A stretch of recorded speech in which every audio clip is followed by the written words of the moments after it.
Assalamu Walaikum. Hello friends, how are you? Welcome back to my another video. In this video, I am going to show you how to change all font color in Adobe InDesign. Let's get started. At first, you have to open your Adobe InDesign software. Then open your document or create your document. Now you can see here are my document.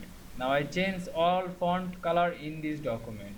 At first, I have to select this all text to drag on your mouse or press Ctrl plus A on your keyboard.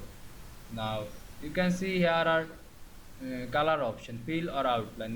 Now I firstly select this formatting effect text, then select this fill color.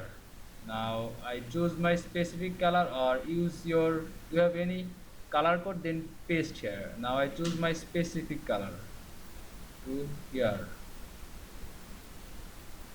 then press OK.